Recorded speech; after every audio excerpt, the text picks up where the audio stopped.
Okay, so hi everyone. My name is Raziel and I'm here with Chloe. And what we will be talking about today is why you need to stop using the staging server. Now, I know this is a very bold statement, but we actually mean it. The intention of what we want to show you in these slides is we want to give you a different perceptions of how to look at the staging environment. For quite some times we have used to implement the pipelines or used to implement the CI/CD that we talked many times earlier today using a staging server, and the staging server actually serve a very meaningful part of the pipelines. But in fact, what we want to show you is that we can, given the latest technologies, and we're going to talk about the latest technologies, we can rethink the pipeline. We can rethink the way we implement continuous integration and continuous delivery, and in fact make it much faster, much more streamlined, and so on. With that said, I'm going to give a few words about myself. So again, my name is Raziel Tabib. I've been developer for most of my times.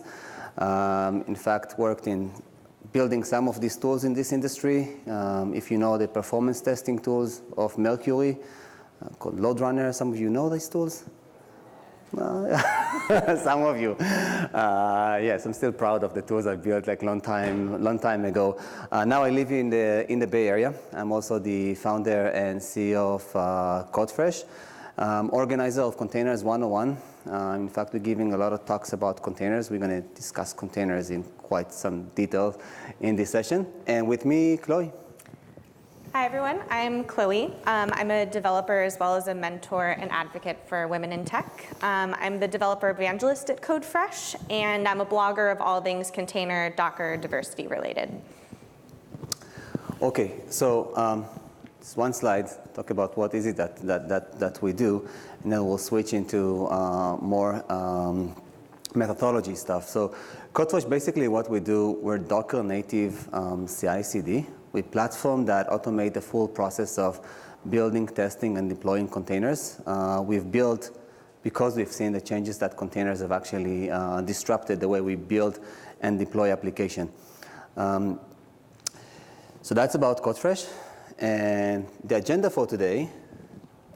Yeah, so we're going to be talking about common CI/CD implementations and also the challenges that people run into with those common implementations. And after that, we're going to talk about containers and their impact on traditional CI/CD. Okay, how many of you have seen Git flow before or no Git flow? So I don't need to, awesome. So I don't need to double click so much about it. But the main thing that I want to highlight in these slides is that you're all familiar, we have a branch, and again, many of you have probably implemented continuous integration or Git flow slightly different, so I'm not going to have a religious conversation about how it looks like. I just, you want to show the main model of a Git flow. And basically what I want to highlight it is that when a developer, so for those who not familiar with Git flow, we have the branch of master, which in most cases reflects what we have in production, or the stable version we have out. We have the branch of, in many cases it's called develop or staging, that reflects what we have in staging. And then whenever a developer have a task assigned to him, he's branching out of develop, he's working on his feature branch, then at one point of time, he's making a pull request. This pull request, if approved, being merged back into staging, which eventually being merged back into master and production. Now, if we're looking at the set of activities we're doing in each point of time, when we're writing our code, when we're working on a feature branch, it's likely that we also, if we're good developers, adding some unit tests. If we're not really doing it, but the good practice is to write your unit test, to see that the unit tests have passed, that we have good coverage of the unit test. Then eventually, when we're making a pull request, the typical implementation is that not only that we're seeing that the code and the code changes have been covered, but also there is a peer review, that testing and reviewing the code. And then the point is that when it hits the staging, that's in the traditional way of implementing continuous integration, that's where it's actually hitting a much broader set of tests. That's in fact where we start running not only unit tests, but we're running integration tests. That's where we start running UI tests using Selenium or other. That's where we might running JMeter or any other performance testing tools against it that we're running performance tests. In some cases, that's also where we start doing some manual tests to our code. Now, if we look at it from a slightly different angle of timeline, there is a place, again, when we're working on a feature branch, when we're making a pull request, but actually in staging, that's where most of the heavy lifting tests are actually taking place. But if we're looking at the timeline below, that's in fact where it's the most costly for us to go and fix these issues. So if we have some issues that we find when we're still working on a feature branch, it's obviously much easier for us to incorporate this change, to make the fixes. The later we find it, obviously that's more expensive for us and more costly. One more aspect of the traditional way that we implementing continuous integration is actually the handshake that we have between the development and the deployment and the production or the operations.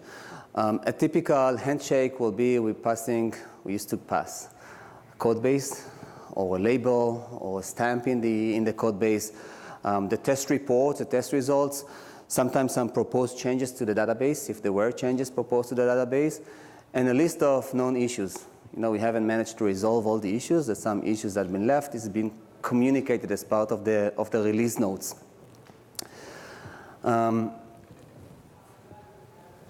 So any questions so far make sense? Good. So what are the challenges? I kind of touched some of the challenges, but I'll double click on what are the challenges that we see. First one is obviously you are all familiar with that. You're all familiar, someone broke the staging. Now it's holding us all back till we can go and someone can fix back the build that we have in staging. That is pretty much frustrating for the whole team, but even more so to the developers actually make that change that broke the build server, broke the staging environment for everyone else. And that's likely to happen when we implement a process in which our code changes for the first time is being tested for integration or for the first time being tested for UI only at the staging environment. Similarly, as a developer, the first time people are seeing my feature up against the main branch is on the staging server. And that's really frustrating for me because if I'm given any feedback, I'm unable to implement that feedback because usually the common opinion is, let's deploy it now. And I don't know when I'm going to be able to make those changes for a couple weeks or maybe a month. So a frustration is always there for having to not be able to take any of that feedback and use it.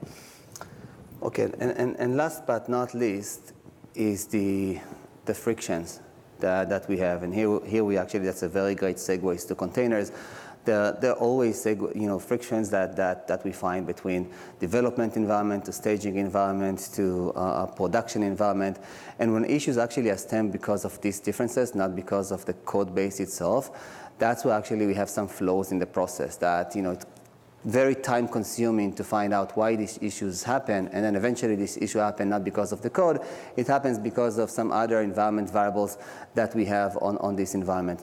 So to summarize before we're talking a little bit more about containers, main issue is that our code changes, our pull requests are being tested much more extensively for the first time in staging, not earlier in the lifecycle.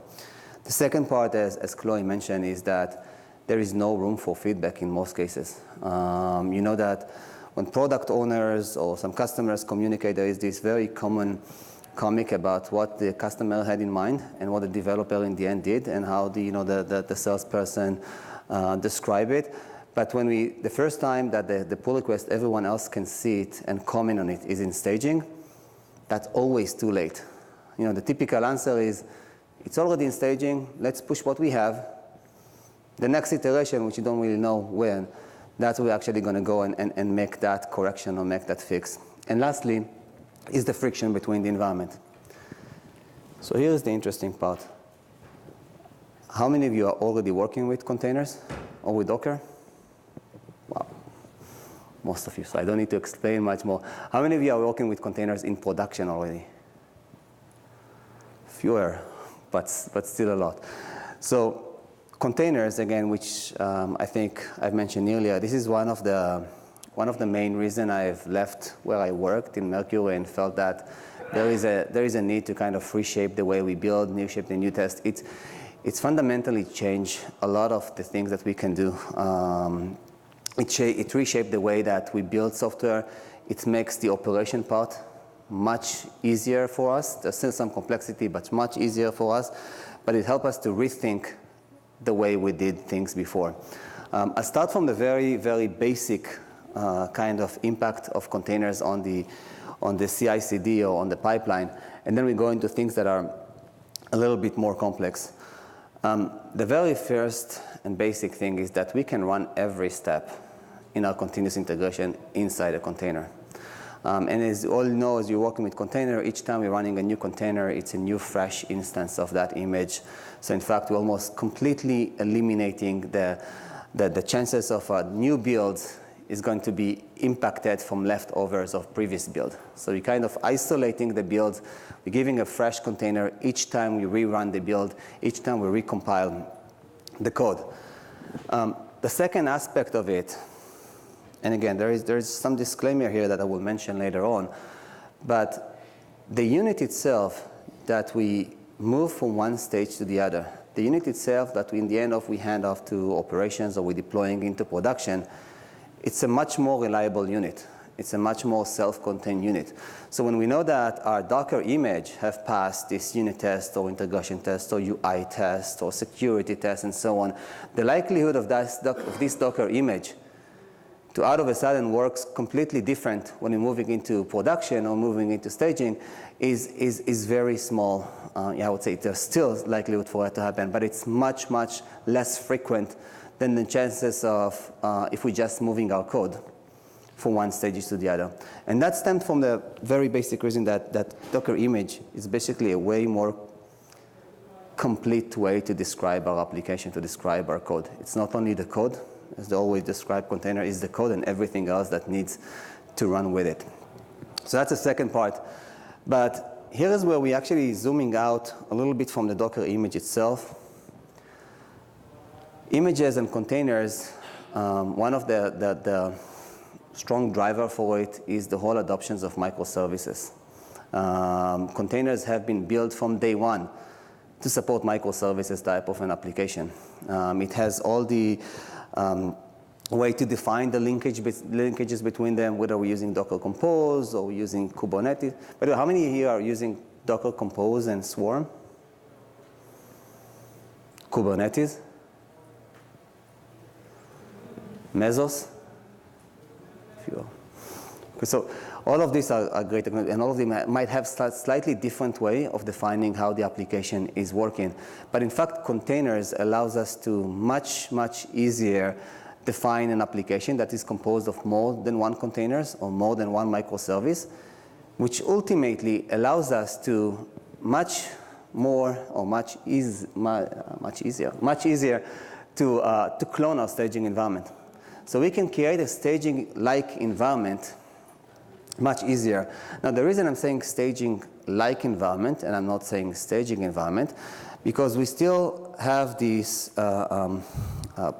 principle or rule that we want to have our staging environment as identical as possible to what we have in production. And that's because there are certain things that we will still use the staging environment for. Let's say if you're running a retail website and we want to make sure that on Black Friday we can support 100,000 concurrent users.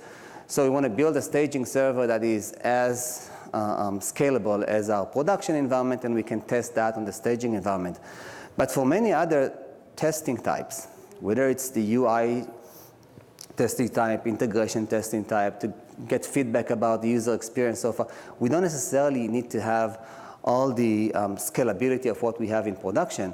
We just need to have all of the pieces of the application, all of the microservices stitched together in a way that we can work and test our features.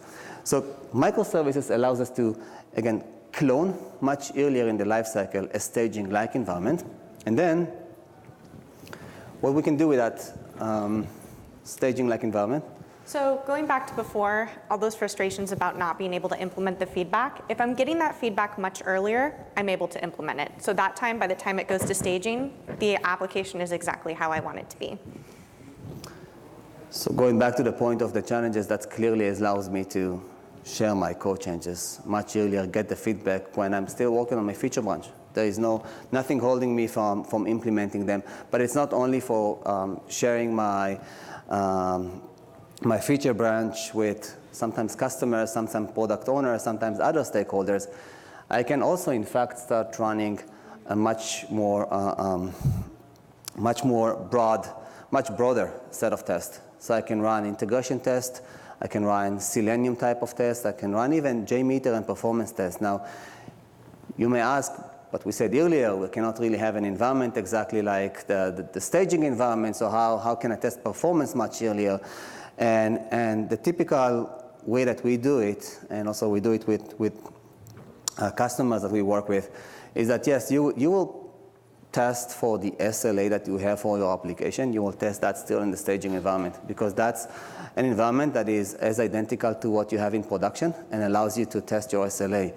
But you can also run your test much earlier in the life cycle on a less scalable environment. And what this will allow you, it actually allows you to track the trends. So if you test your performance earlier and you see that over time, the performance is actually slowing down and not going up, that already can trigger for you a reason to go and revisit what you did and see why there is a degradation of the performance and tackle it much earlier in the life cycle. We'll leave some time for questions, but if we're going back and we're looking at the staging environment, and we have the list of all the sets of tests that we did for the first time in staging, we can in fact see that almost each and every one of them can be shifted left. There is no reason actually for us to stick to the way we implemented continuous integration and have staging environments that's the first time we're testing our code for all of these testing suite. The more we're shifting that to the left, the faster we've actually identified these issues, the less bottlenecks we have in production, the more streamlined our pipeline is, the faster, if we talked about faster earlier in the Google conversation, the faster we've actually can push our code changes to production. And last but not least, when we're looking at that Docker image, which again, it's a great revised way of thinking about what our deliverables are, we're actually handing off a Docker image. We're handing off a Docker image that we're pushing to production. And this Docker image is much more self-contained. Think about it also when you find an issue, to reproduce an environment, when the issue was found on a Docker image, it's much easier than when this issue was found on a branch. Then we actually need to go and start building on a Docker image. There is a likelihood if that happened there, if I will rerun the very same Docker image with all the other microservices, I will likely to find this issue, reproduce it, and tackle it. This is how, if I go back to the very same Git flow, of how actually we can implement the Git flow. So we can have, it's going to look the same way from the feature branch, master, and staging. But already when we're working on a feature branch, there is nothing that is holding us from provisioning a node and then do that in an automatic fashion, do either a Docker Compose app or Helm.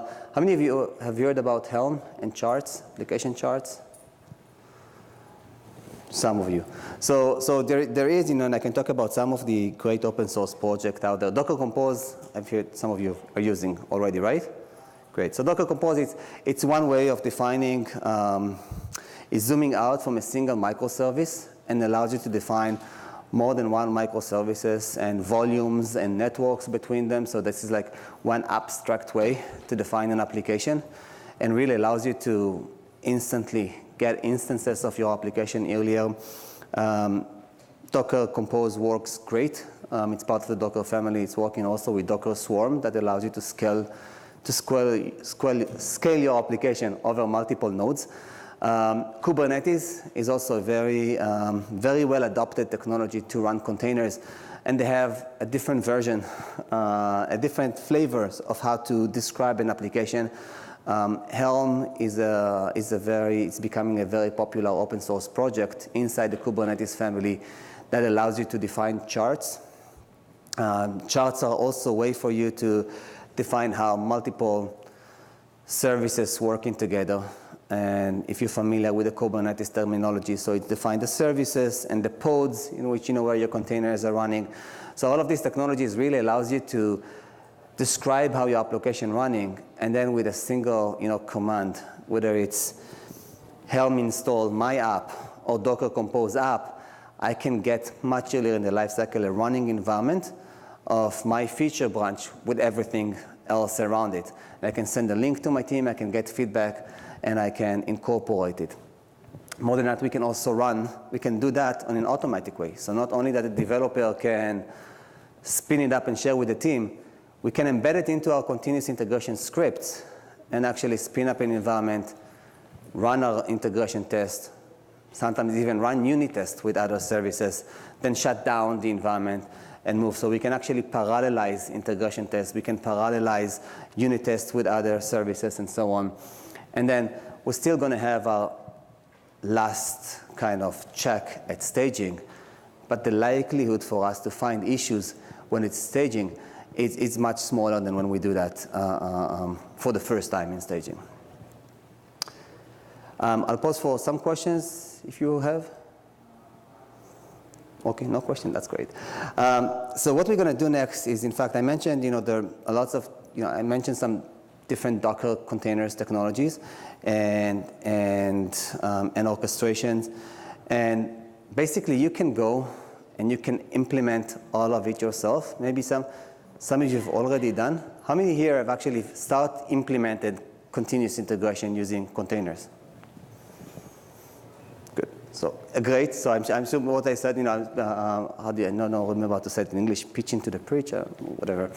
But so probably I'll share with you what you already know, and this can be implemented using these technologies. All you need to know is kind of put up the scripts to provision the nodes of Docker daemon or cluster of Kubernetes, monitor them, make sure that you clean them. But what we're going to show you is how, when we build a product, how this can be implemented. Think about it as a layer on top of this open source project. So that's basically what's running in there, is we will be able to see how we can set up a pipeline, and then steps in this pipeline going to spin up the whole app, run the unit test, shut it down, and eventually what we will see is the ability to parallelize complex tests and run them on every build, not only as part of the staging environment. So I'll let Chloe run with the demo. All right, just going to switch screens here. Everyone see my screen? Great. So first I'm going to log in with GitHub. I can also log in with Bitbucket, or we also have on-prem for both of those. So the first thing I'm going to see is an area to add my repository. And this is going to be where we create our very first pipeline. So I'm just going to go right in here. And for this, I'm going to be using an application called DemoChat, which is a Node.js application. So I'm just going to select my repository. So here I have three options. I can use a template. Basically, I would just select a technology from my template library and make it specific to my repo. Pretty self-explanatory. I also have the ability to use a CodeFresh YAML. This is going to be for someone who's a more advanced user of CodeFresh, who's done it before, more of a freestyle pipeline. But for this example, I'm just going to use my Docker file, since my repo does have a Docker file. Here I'm just confirming the path to my Docker file. It's at the root of my repository. And since most of you know, some repositories can have multiple Docker files. So this screen, I'm just confirming that this is the correct Docker file. And it looks good to me. So I'm going to click Create. And now I'm going to click Build. My repository was added. So what you're seeing right now is we're building our image in the background. The first time, this is going to take a couple minutes. The second time is going to be much faster. And that's because we're caching all the layers in between those. So subsequent builds are going to be much faster in that case. While this is loading, it should only take a minute or two. I'll click over here. So right here is where we're going to see all of our pipelines and where we can add additional repositories if we'd like. Here are all my builds. So this is what we were looking at before. I can click in here and see the details on my build if I'd like. I can go to images. So this is where my image is going to be when we get that up and running. And this is going to have all of the metadata for my image. So everything from the commit ID, from the volumes to the size of it, as well as all of the layers, the Docker file, any info I might need on my image. Compositions, this is going to be where I can, we like to think of it as an enhanced version of Docker Compose, kind of connecting the different dots and different pieces to run our application as one. And environments. So this is what Raziel was speaking to before about a pre-staging environment where we can really see everything in action before getting it to the staging server. So back to compositions. Again, this is a connect the dots type thing, enhanced version of Docker Compose that we use for two ways. One is to run unit tests and integration tests up against it.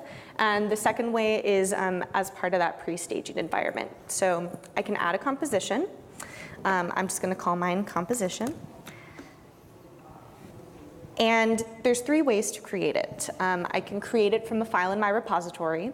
I can create it from a template, or I can do an empty composition. I actually have a file in my repository, but for the sake of this example, I'll just start with an empty one.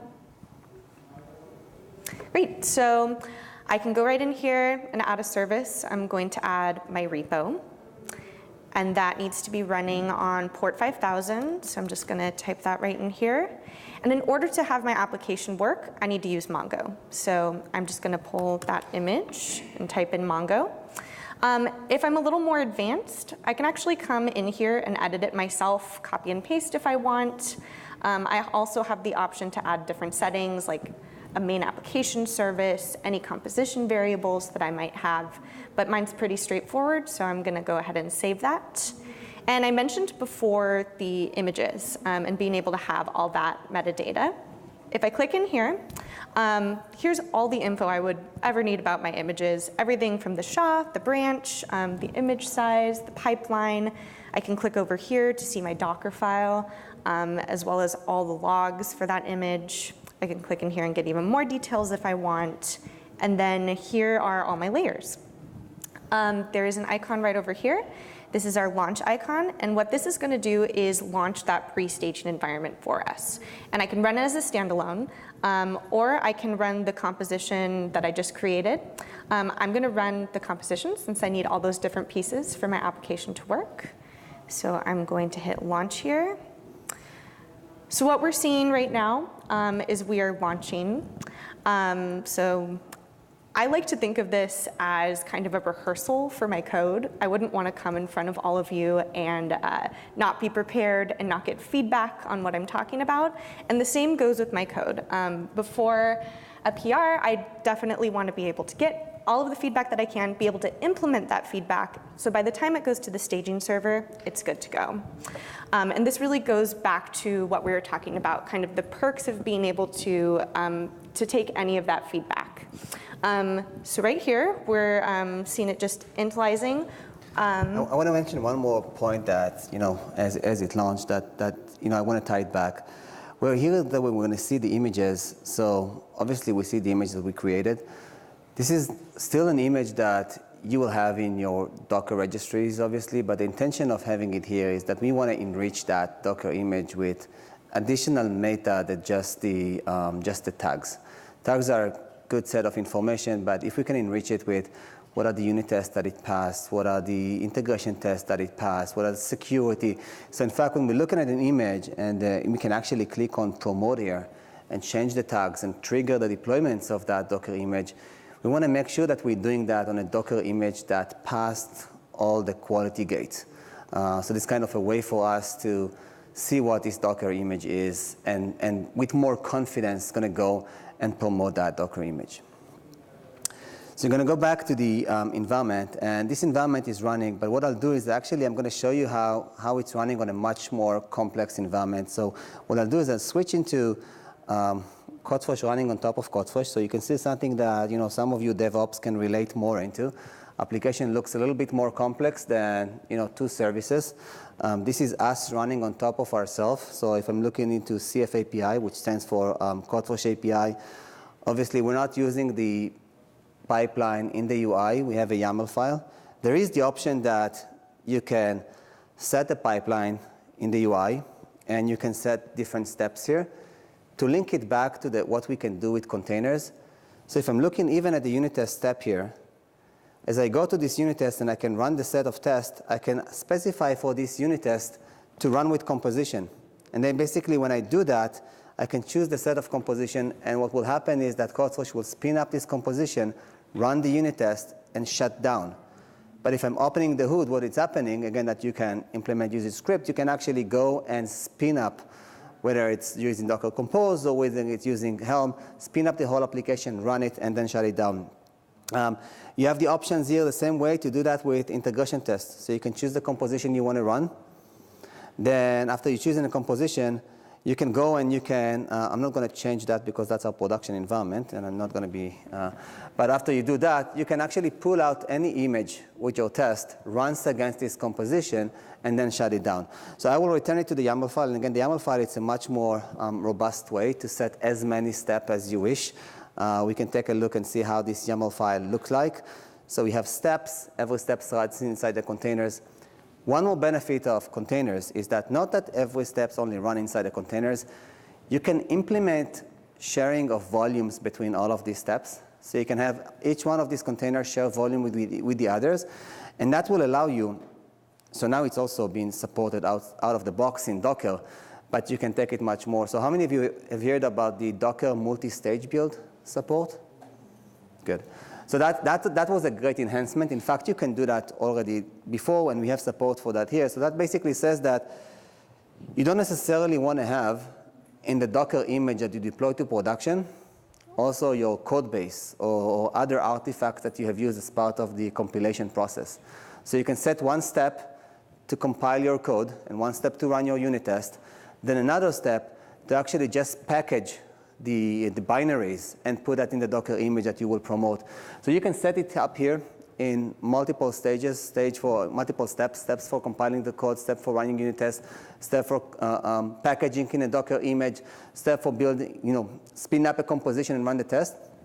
All the steps are sharing the very same volumes. So you can, it's sharing volumes between steps and also between builds. So the layers are going to make the next faster. If I'm going to go back to the, so you can see the live, I'm not going to save anything here. No, OK. I'm being cautious. So this is actually where you see the live system. So this is the builds that we're running. And you can monitor the builds of the rest of the team.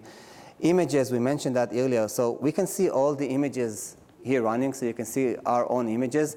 You can also see quality indicators next to them. So when we're looking at that Docker image, we can see, OK, so this Docker image have already been screened for tests, for unit tests, for integration tests, for all the tests that we have. So we can safely take that Docker image and promote it if we want to promote it to production. Compositions looks way more complex than what we've seen earlier. So if we're looking at CodeFresh over CodeFresh, that's how complex your composition can be. And obviously, as Chloe mentioned earlier, this can be set in Docker Compose or can be set in Helm charts. And obviously, when our composition is connected to other services, because there's always the options that not all the services for our application can be as part of the composition. Say, for example, we're using S3, or we're using SendGrid, or we're using other services. There is the option to inject encrypted environment variables that will allow you to connect to these external services. And then eventually, as we're coming to the environment, if you can see here, these are all running environments that we have. This is not just a staging environment. We can have as many environments here as we wish. And if I'm just zooming in on one of these environments, so this, you can see all the containers that are running. I can in fact see that our developer here spin up, I don't know if you can see that. Let me see. He spin up, this one of develop, this one of develop, this one of develop. This is his feature branch. So we can actually see this feature branch. We can even see, what's going on inside the code. But that was a very fast way for him to get up and running an environment with his own feature branch, but everything else as usual. And he can basically go, he can either send this link open the app. So I can open up, and that's a new instance of CodeFresh with that specific feature, so I can get a feedback for it. But I can also go and Slack it to the team or hip chat it to the team and send a link, go guys, give me some feedback about this feature. Again, I'm still working on my feature branch. There is still nothing that is holding me back from implementing that feedback before promoting it. At this point, we just got a 5-minute note, so I will pause and say, if you have any question for us? No question? Anyway, if you don't have any questions, if you want to, ask, oh, there was a question? Yeah, go ahead. So what type of repositories can you use to store your Docker images on? Wow, that's a great question. So basically, you have, if I'm going back here to the demos, if you go to the account settings, there is a way for you to define your integration with the Docker registries. Obviously, this one is integrated with JFrog.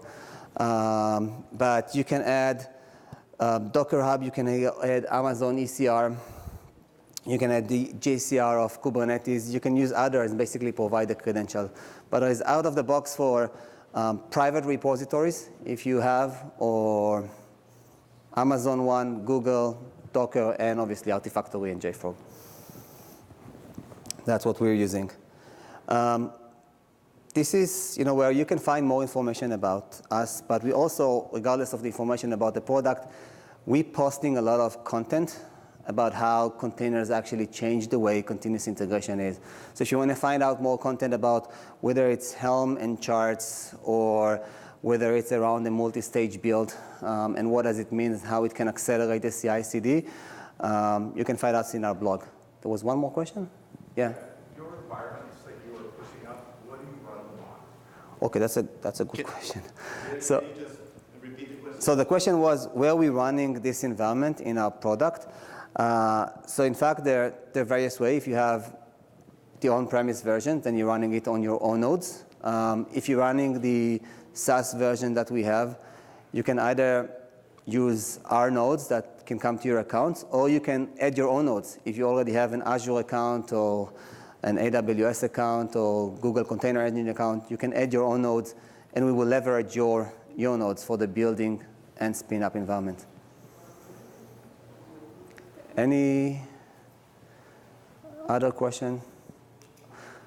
Okay, guys, we're sticking around. We're here. Would love your questions and feedback, and enjoy the rest of the time in Napa.